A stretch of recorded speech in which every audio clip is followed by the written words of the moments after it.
난영 A씨가 이 참판댁을 떠나 강소의 오두막으로 향했다는 소식이 전해지자 솔바람골 마을은 전에 없던 소란에 휩싸였습니다. 명문가의 규수가 스스로 모든 부귀영화를 버리고 길거리 떠돌이와 혼인했다는 사실은 사람들에게 충격과 함께 온갖 억측을 낳았습니다. 가장 격분한 쪽은 난영과 정혼했던 김도령의 집안이었습니다. 김진사 댁에서는 난영 A씨의 파혼 선언이 가문의 명예를 더럽혔다며 이 참판댁에 거세게 항의했고, 두 집안 사이의 오랜 관계는 순식간에 원수처럼 틀어지고 말았습니다.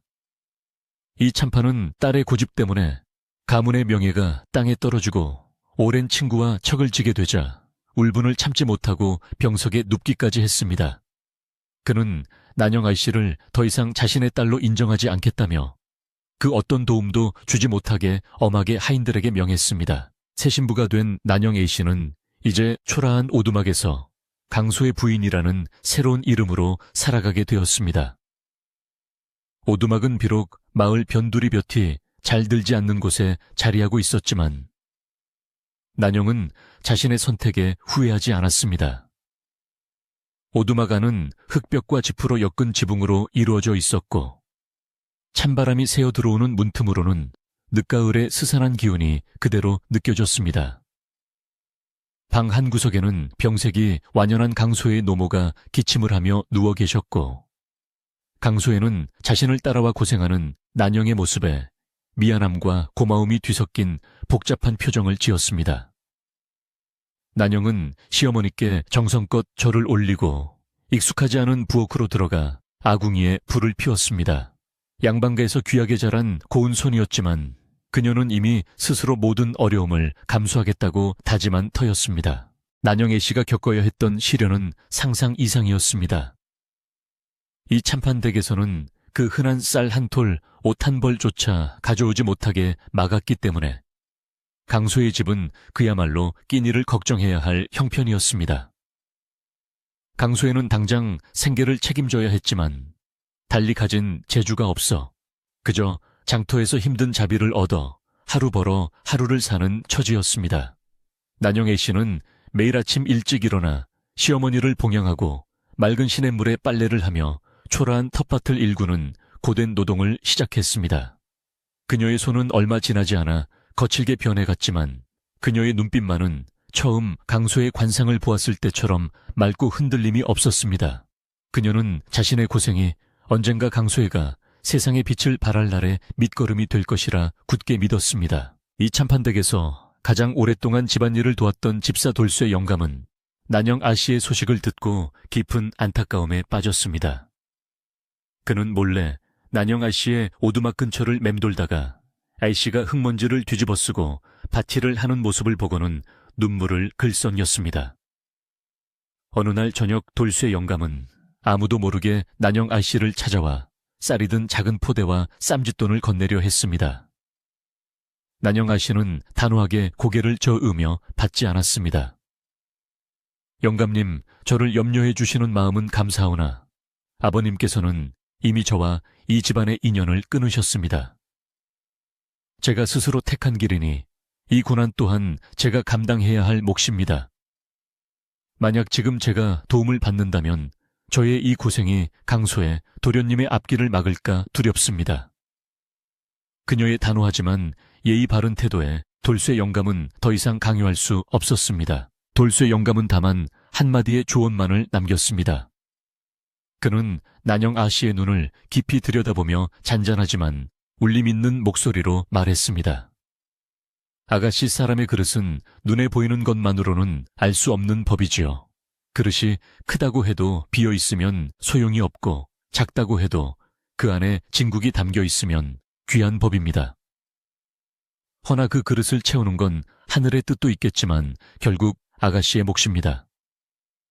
강소의 도련님의 관상은 귀하나 그 귀함을 채우지 못하면 한낱 헛된 꿈이 될 뿐입니다. 아가씨의 지혜와 헌신으로 그 그릇을 단단히 채워주시길 바랍니다.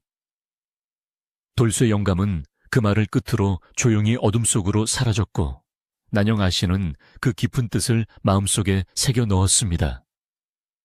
그녀는 강수혜를 귀한 사람으로 만들 책임이 자신에게 있음을 다시 한번 깨달았습니다. 난영 A씨는 강수혜의 관상이 귀하다는 것을 알았지만 지금 당장 그가 가진 것이 아무것도 없다는 현실을 인정했습니다. 그녀는 강수혜에게 고된 자비를 멈추고 학문에 매진할 것을 조용히 권유했습니다. 도련님, 제가 본 관상은 도련님께서 학문으로 이름을 떨쳐 세상에 이로운 일을 하실 것이라는 뜻이었습니다.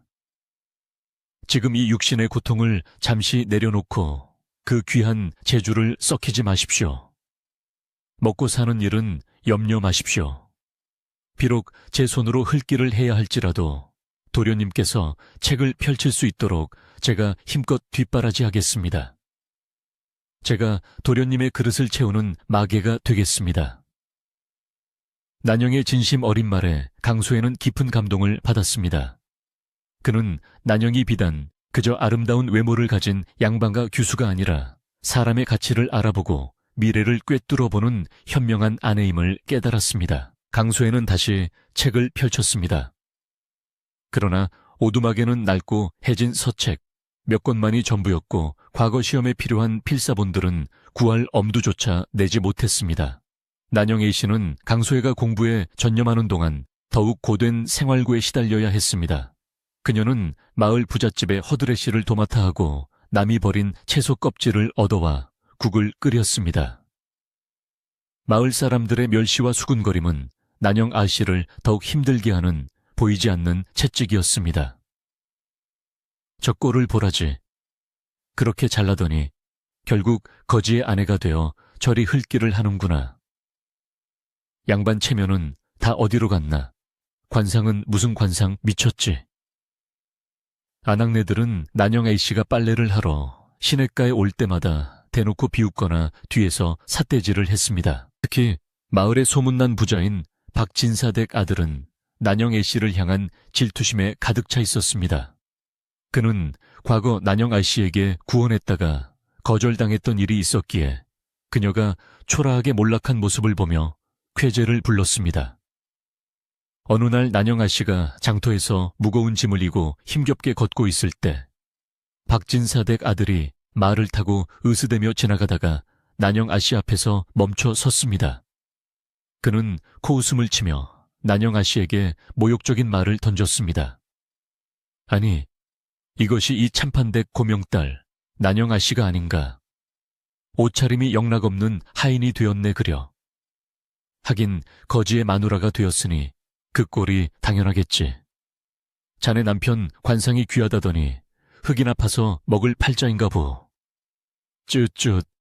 내 눈에는 그저 도련님 덕에 이 고생하는 아둔한 여인으로밖에 안 보이네. 난영 A씨는 모욕을 받았지만 얼굴색 하나 변하지 않고 조용히 그를 응시했습니다. 그녀는 허리를 숙여 짐을 내려놓고 박진사댁 아들을 향해 침착하게 대답했습니다. 도련님, 사람의 관상에는 겉모습으로 드러나지 않는 운기의 때라는 것이 있습니다. 지금은 비록 저희 신랑이 초라하나 그의 운이 꽃피기 시작하면 도련님은 감히 올려다보지 못할 만큼 높은 곳에 오르실 분입니다. 저는 그분의 귀한 운을 보았기에 이 고생을 기꺼이 감수하는 것입니다. 도련님께서 지금 저를 비웃는 것은 씨앗의 모습을 보고 열매의 귀함을 미리 판단하는 것과 같습니다. 부디 그 경박한 판단을 거두시고 가련한 여인의 길을 가로막지 말아주시기를 부탁드립니다. 난영의 당당한 태도와 깊이 있는 말에 박진사댁 아들은 말문이 막혀 더 이상 비웃지 못하고 서둘러 자리를 피했습니다. 난영 A씨의 시어머니는 며느리의 헌신적인 간회도 불구하고 병세가 호전되지 않았습니다. 난영 A씨는 매일 밤 시어머니의 손을 잡고 강수혜의 성공을 빌었습니다. 시어머니는 난영 A씨의 고생을 알기에 더욱 마음 아파하며 며느리에게 자주 미안함을 표현했습니다. 아가, 나 같은 늙은 병자 때문에 너까지 이 고생을 하는구나. 네가 내 아들이 귀하게 될 것을 보고 왔다니 그 말을 믿고 싶지만 내 고운 손이 이리 달아가는 것을 보니 내 마음이 찢어지는 듯. 타구나. 너는 다시 친정으로 돌아가 편안히 사는 것이 맞을 텐데 시어머니의 말씀에 난영 아씨는 따뜻한 미소를 지으며 대답했습니다. 어머님, 제가 이곳으로 온 것은 제 스스로 선택한 길입니다. 어머님과 도련님을 모시는 이 일이 저에게는 가장 큰 행복입니다. 어머님께서는 어서 쾌차하시어 도련님이 큰 인물이 되는 것을 두 눈으로 보셔야 합니다.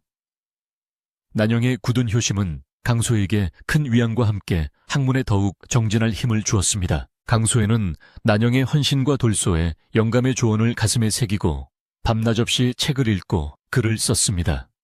난영은 밤늦도록 바느질이나 집신을 삼아 번 돈으로 기름을 사서 등불을 밝혀주었고 강소애가 공부에 전념할 수 있도록 온갖 잡념을 덜어주었습니다.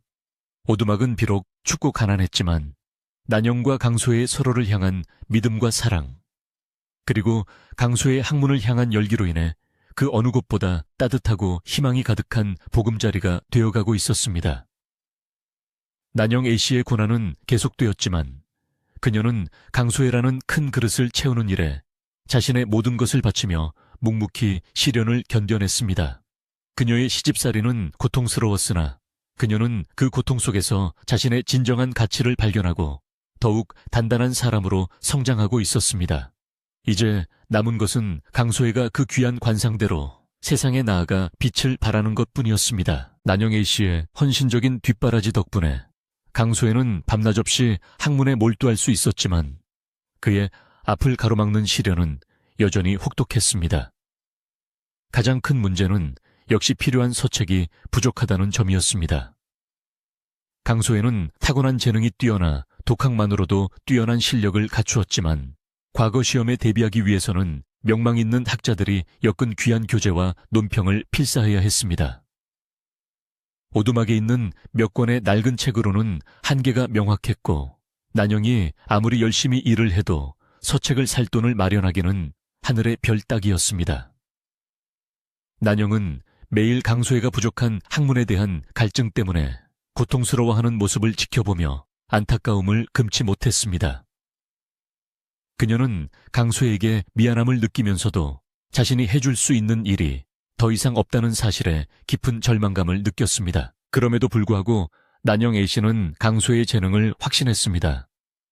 강소애가 잠시 쉬는 틈을 타서 써놓은 글이나 시를 읽을 때마다 난영은 그 깊은 통찰력과 빼어난 문장력에 감탄했습니다. 도련님, 이토록 맑고 강직한 문장이라니요. 장차 도련님께서 조정에 나가 이 글을 올리신다면 모든 대신들이 감탄하여 고개를 숙일 것입니다. 제가 본 귀한 관상이 헛되지 않았습니다. 다만 지금 이 가난이 도련님의 재능을 옥죄고 있을 뿐이니 이 시련을 이겨낼 방법이 반드시 있을 것입니다. 난영은 강소애에게 끊임없이 용기를 북돋아 주었고 강소애 역시 난영의 깊은 신뢰를 통해 힘을 얻었습니다. 그는 자신의 학문적 성과를 난영에게 보여줄 때마다 그녀의 격려와 지지가 자신을 버티게 하는 유일한 힘임을 깨달았습니다. 한편 난영 A씨를 향한 박진사댁 아들의 모욕과 비웃음은 시간이 갈수록 더욱 심해졌습니다. 그는 난영 A씨가 겪는 가난과 고통이 자신의 우월함을 증명하는 듯이 여겨졌습니다. 박진사댁 아들은 마을 사람들을 모아놓고 술을 마시며 공공연히 강소애와 난영 부부를 깎아내렸습니다. 강소애, 그 작자가 귀한 관상을 가졌다며 하하 귀한 관상 덕분에 아내는 흘길을 하고 본인은 구걸이나 면치 못하는가. 복은 이 참판댁 따님이 헛것을 보았지. 참으로 어리석은 여인이야. 결국 고생 끝에 병들어 죽거나 버려질 운명일세. 이 악의적인 소문은 마을 전체에 퍼져나갔고 사람들은 난영 A씨를 바보 같은 아씨라 부르며 동정보다는 비웃음을 보냈습니다. 이 소문은 강소애의 귀에까지 들어가 그의 자존심에 큰 상처를 입혔습니다. 강소애는 난영 A씨가 자신 때문에 멸시당하는 것을 견딜 수 없었습니다. 그는 책을 덮고 다시 자비를 하러 나가겠다고 고집을 부렸습니다. 난영, 내가 비록 학문에 대한 뜻이 있으나 어찌 나 때문에 당신이 이토록 모욕을 당하는 것을 두고 볼 수 있겠소. 당신이 나를 믿어주는 마음은 고맙지만 당장 이 가난을 면치 못하면 당신과 어머님께서 위험해지요. 당신이 본 귀한 관상은 틀렸소. 나는 그저 당신의 인생을 망친 죄인일 뿐이요. 강소연은 자괴감에 빠져 책을 던져버리고 말았습니다. 난영 아씨는 강소혜가 절망하는 모습을 보고 가슴이 미어졌지만 단호하게 강소혜를 막아섰습니다. 도련님, 지금 포기하시면 도련님은 영영 흙길을 하는 떠돌이로 남게 될 것입니다. 저를 비웃는 사람들은 도련님의 성공을 질투하는 것입니다. 그들의 말에 흔들리지 마십시오. 제가 멸시당하는 것은 잠깐이지만 도련님의 성공은 영원히 빛날 것입니다. 이 모든 것은 도련님께서 큰 뜻을 이루기 위한 하늘의 시험입니다. 바로 그때 난영 A씨의 옛 몸종이었던 분이가 몰래 오두막을 찾아왔습니다. 분이는 난영 아씨가 집을 나간 후에도 늘 아씨를 그리워하며 걱정하고 있었습니다. 분이는 행색이 초라한 난영 아씨를 보자마자 눈물을 흘리며 품에서 작은 비단 주머니 하나를 꺼내 난영 아씨의 손에 쥐어주었습니다. 난영 아씨가 당황하여 이게 무슨 돈이냐고 묻자 분이는 급히 주위를 살피며 낮은 목소리로 속삭였습니다. A씨, 이것은 제가 A씨를 위해 모아둔 돈이 아닙니다. 혹시 참판댁 나루터 근처 갯버들 아래를 기억하십니까? 예전에 아씨께서 혹시 모를 비상금이라며 몰래 비단 주머니에 싸서 묻어두신 것이 있었습니다. 제가 밤마다 몰래 가서 흙을 파서 꺼내왔습니다. 이 돈이면 도련님께서 필요하신 서책들을 충분히 구할 수 있을 것입니다. A씨께서 이 돈을 쓰시기를 바라셨을 것입니다. 난영 A씨는 깜짝 놀랐습니다. 자신이 어린 시절 재미로 숨겨두었던 돈이었는데 분이가 그것을 기억하고 자신에게 가져다 준 것입니다. 난영 A씨는 분이의 충심에 감동하여 눈물을 흘렸습니다. 분이 네가 나를 살리는구나. 이 은혜는 평생 잊지 않겠다. 분이는 난영 아씨가 돈을 받는 것을 확인하고는 이 참판댁 사람들이 눈치챌까 두려워 인사도 제대로 하지 못한 채 황급히 오두막을 떠났습니다. 난영 A씨는 비단 주머니를 열어보고 환한 미소를 지었습니다. 꽤 많은 양의 엽전이 들어있었습니다. 이제 강소혜가 학문에 매진할 수 있는 길이 열린 것입니다. 이 돈은 단순한 돈이 아니라 난영 A씨의 지혜와 분이의 충성심이 빚어낸 희망의 씨앗이었습니다. 난영 A씨는 다음날 새벽 일찍 장이 열리는 큰 마을로 가서 서책들을 사왔습니다. 난영 A씨가 귀한 서책들을 품에 안고 오자 강소혜는 너무나 기뻐서 말을 잇지 못했습니다. 그는 책을 껴안고 어린아이처럼 눈물을 흘렸습니다. 난영은 강소혜에게 비단 주머니에 얽힌 이야기를 숨김없이 털어놓았고 강소혜는 난영의 지혜와 분이의 충심에 다시 한번 감탄했습니다. 난영, 당신은 참으로 현명한 아내요. 당신의 지혜와 헌신이 이 가난한 나를 살리는군요. 이 서책들의 값어치보다 당신의 믿음이 훨씬 더 귀합니다. 이제 나는 이 책들을 벗삼아 학문에만 전념할 것이오. 당신이 본 그 귀한 관상을 반드시 현실로 만들겠소. 강소혜는 다시 학문에 대한 열의를 불태우며 밤잠을 줄여가며 책을 읽고 필사를 했습니다. 난영은 강소혜가 공부에 전념하는 동안 시어머니의 병간호에 더욱 힘썼습니다. 시어머니의 병세는 점점 깊어져 갔고 난영 A씨는 시어머니를 위해 산속으로 들어가 약초를 캐거나 읍내의 이름난 의원을 찾아다니며 도움을 청했습니다. 그녀의 효심과 헌신은 마을 사람들에게도 조금씩 알려지기 시작했습니다. 아무리 비웃던 사람들이라도 양반께서 자란 A씨가 거지 같은 남편에게 시집와서 저토록 지극정성으로 시어머니를 모시는 모습에는 감히 삿대질을 할 수 없었습니다. 비록 겉으로는 계속 멸시했지만 난영 A씨의 진심은 그들의 차가운 마음속에 작은 울림을 주기 시작했습니다. 난영 A씨는 멸시를 견디면서도 꿋꿋하게 자신의 길을 걸어갔습니다. 시간이 흘러 강소혜는 과거 시험을 보러 한양으로 떠나야 할 때가 되었습니다. 난영 A씨는 강소혜가 떠나기 전날 밤 낡은 도포를 깨끗이 빨아 다려주며 그의 보찜을 정성껏 싸주었습니다. 그녀는 강소혜에게 마지막으로 당부의 말을 건넸습니다. 도련님, 제가 본 관상을 믿고 도련님의 재능을 믿으십시오. 한양에 가셔서 주변의 번화함에 흔들리지 마시고 오직 학문에만 집중하십시오. 저는 이 오두막에서 어머님을 모시며 도련님의 장원 급제 소식만을 기다리겠습니다. 부디 몸 건강히 다녀오십시오. 강소혜는 난영의 손을 잡으며 눈물을 글썽였습니다. 난영, 나는 당신의 남편으로 태어난 것이 천운이요. 당신의 믿음과 고생을 결코 잊지 않겠소. 만약 내가 장원 급제한다면 이 모든 영광은 당신의 것이 될 것이오. 반드시 성공하여 당신에게 떳떳한 남편이 되어 돌아오겠소. 강소혜가 한양으로 떠나자 난영 A씨는 홀로 오두막에 남아 시어머니를 봉양하며 고독한 기다림의 시간을 보냈습니다. 강소혜가 떠난 후 마을 사람들의 시기와 멸시는 잠시 주춤하는 듯 했으나 곧 다시 시작되었습니다. 특히 박진사댁 아들은 강소혜가 시험에 떨어져 영영 돌아오지 못할 것이라며 난영 A씨를 끊임없이 괴롭혔습니다. 난영 A씨는 모든 비난을 묵묵히 견뎌냈습니다. 그녀의 유일한 희망은 자신이 본 강소혜의 귀한 관상과 그가 남기고 간 맑고 빼어난 글들이었습니다. 난영은 매일 아침 우물가에 가서 물을 기를 때마다 마을 어귀를 바라보며 강소혜가 비단 옷을 입고 돌아올 그날만을 손꼽아 기다렸습니다. 그녀의 굳건한 믿음과 인내가 이제 곧 결실을 맺을 시간이 다가오고 있었습니다. 난영 A씨가 홀로 오두막에서 시어머니를 모시고 강소혜를 기다리는 동안 그녀의 시련은 극에 달했습니다. 과거 시험 결과가 발표될 시기가 점점 다가왔지만 한양으로부터는 아무런 소식도 들려오지 않았습니다. 시어머니의 병세는 나날이 악화되어 이제는 자리에서 일어나 앉는 것도 힘들어 하셨습니다.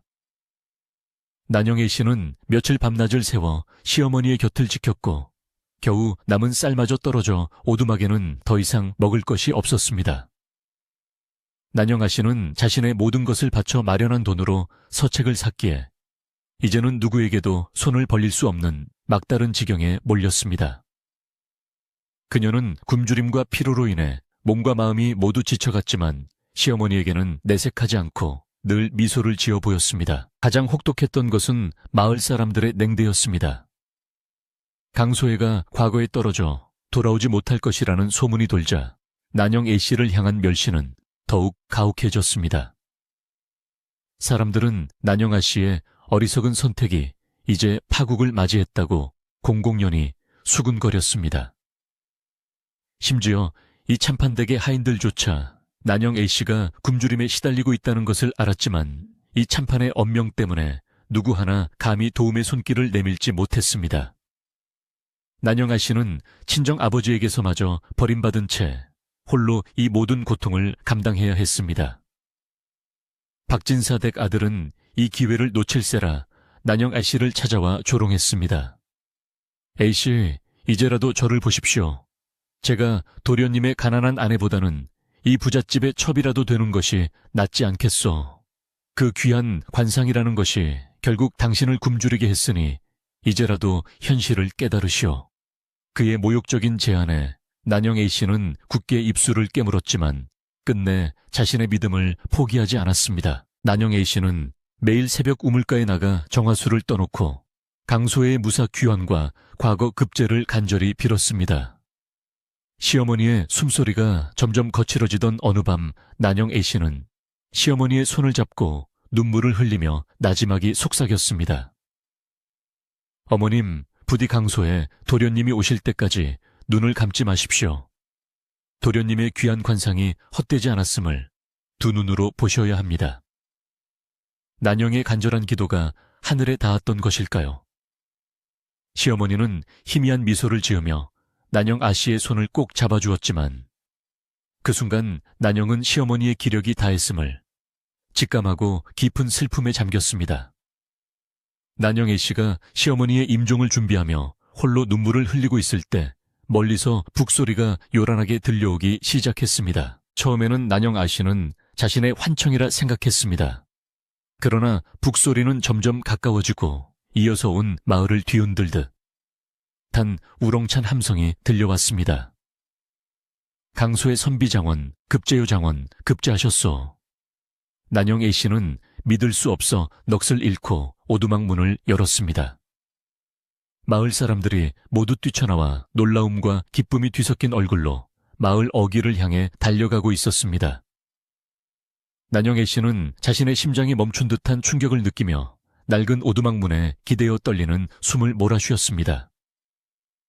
믿기지 않는 기적이 현실로 다가온 것입니다. 자신이 본 강소의 귀한 관상이 드디어 빛을 발하는 순간이었습니다. 잠시 후 붉은 비단 도포를 입은 강소애가 말 위에 의젓하게 앉아 개선하는 모습이 난영 A씨의 눈앞에 나타났습니다.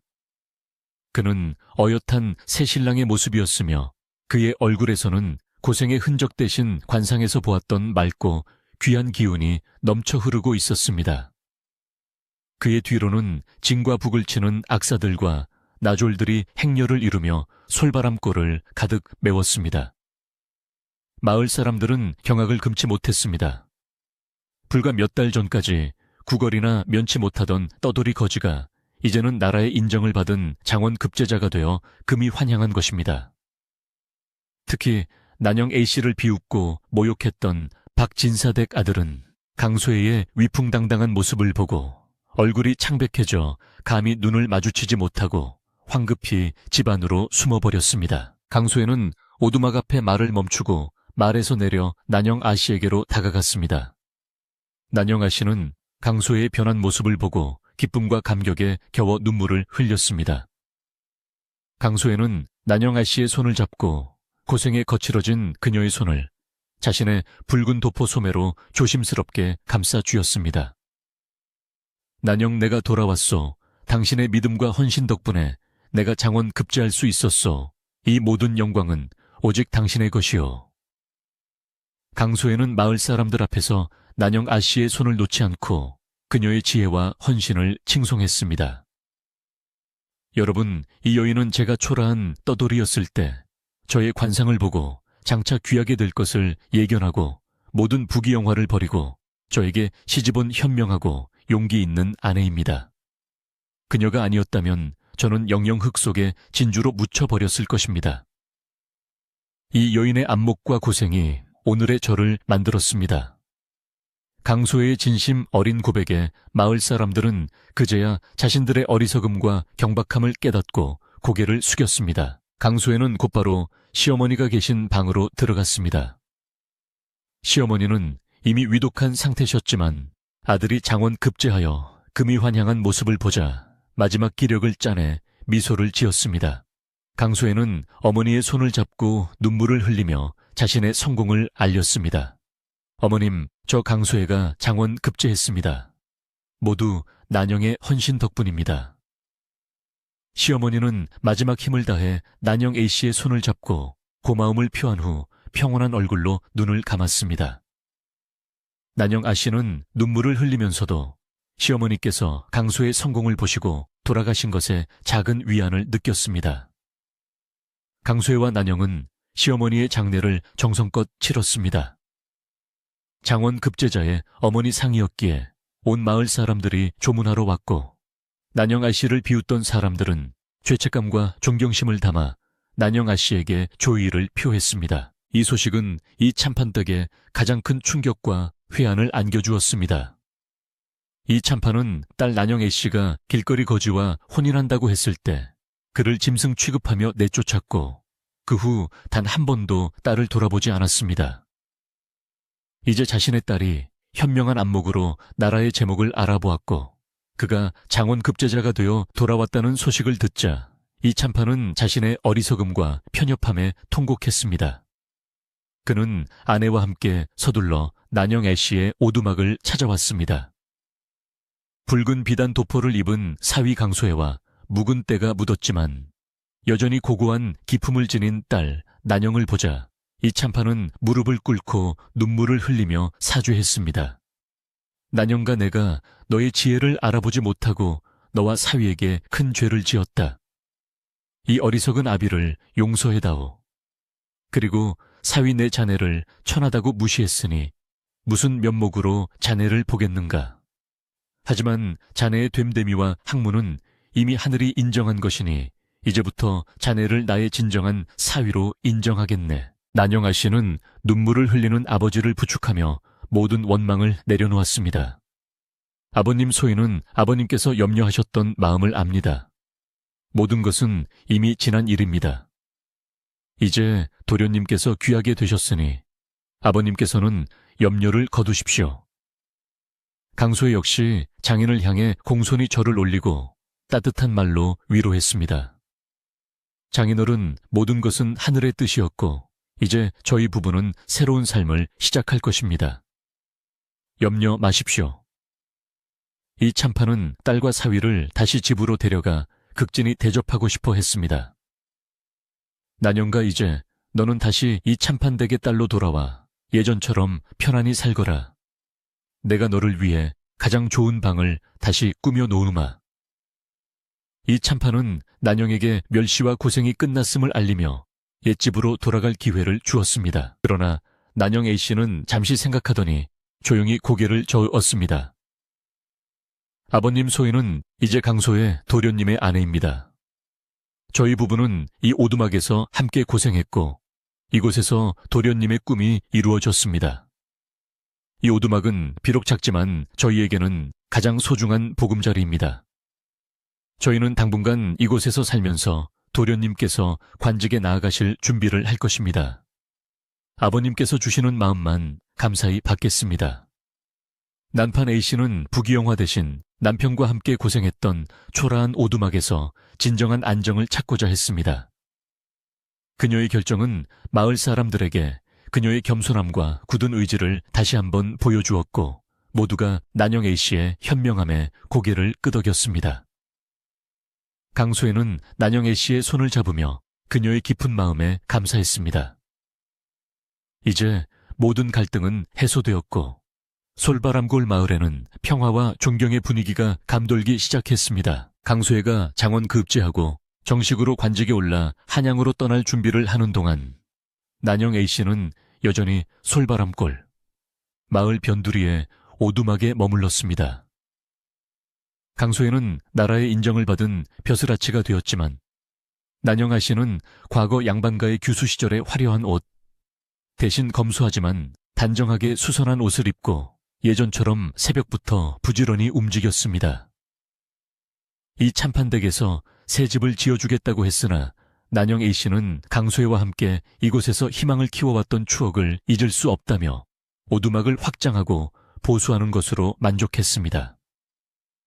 두 사람은 오두막의 낡은 벽을 허물고 튼튼한 기둥을 세웠으며 볕이 잘 드는 곳에 작지만 아늑한 서재를 새로 지었습니다. 강소혜는 조정에 나가 능력 있는 관료로 인정받았고 난영 A씨의 지혜와 현명함은 강소혜의 정치적 행보에도 큰 영향을 미쳤습니다. 강소혜는 난영 A씨를 가정의 현자로 대하며 중요한 결정마다 그녀와 상의했고 난영 A씨는 자신이 본 귀한 관상의 뜻대로 강소혜가 백성들에게 이로운 정치를 펼칠 수 있도록 조용히 조언을 아끼지 않았습니다. 그녀의 조언은 늘 사심이 없고 백성을 위하는 마음에서 우러나온 것이었기에 강소혜는 더욱 훌륭한 관료로 성장할 수 있었습니다. 난영 A씨는 귀하게 된 신분에도 불구하고 조금도 교만해지지 않았으며 마을 사람들을 대할 때도 예전처럼 겸손하고 온화한 태도를 유지했습니다. 난영 A씨는 자신을 도와주었던 이들을 잊지 않았습니다. 그녀는 이 참판댁으로 돌아가 돌쇠 영감을 찾아 극진히 감사를 표했습니다. 영감님, 그때 해주셨던 그릇을 채우는 것은 아가씨의 몫이라는 말씀 덕분에 제가 흔들리지 않고 도련님을 뒷바라지할 수 있었습니다. 영감님의 인간의 지혜가 아니었다면 저희는 지금의 행복을 누리지 못했을 것입니다. 난영 A씨는 돌쇠 영감에게 큰 상을 내리고 그가 평생 편안하게 여생을 보낼 수 있도록 보답했습니다. 또한 자신에게 비단 주머니를 갖다 주었던 옛 몸종 분이를 찾아 그녀의 공로를 잊지 않고 칭찬했으며 그녀를 강소의 새 집안을 관리하는 안주인으로 삼아 높은 지위를 주었습니다. 난영아 씨는 자신에게 은혜를 베푼 이들에게 아낌없이 보답하여 솔바람골 마을 사람들에게 진정한 귀함이란 베푸는 마음임을 보여주었습니다. 한편 난영아 씨를 비웃고 모욕했던 마을 사람들에게도 난영아 씨는 너그러운 마음을 베풀었습니다. 특히 박진사댁 아들은 강소의 성공 이후 난영 A씨를 볼 면목이 없어 마을 밖으로 나가 숨어 지내고 있었습니다. 난영 A씨는 박진사댁 아들을 불러 꾸짖는 대신 강소혜와 상의하여 그에게 새로운 삶을 시작할 수 있는 작은 일자리를 마련해 주었습니다. 도련님, 저를 향한 비웃음은 저를 더욱 강하게 만드는 채찍이었습니다. 부디 지난날의 경솔함을 잊고 이제부터는 마음을 다잡고 성실하게 사십시오. 사람의 운명은 변할 수 있다는 것을 잊지 마십시오. 난영애 씨의 너그러운 용서에 박진사댁 아들은 눈물을 흘리며 자신의 잘못을 뉘우쳤고 이후 성실하게 새 삶을 살기 시작했습니다.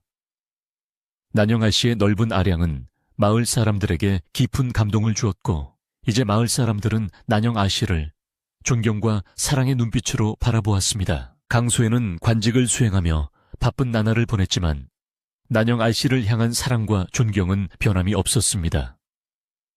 그는 틈만 나면 고향으로 돌아와 난영 A씨와 함께 검소한 생활을 즐겼습니다.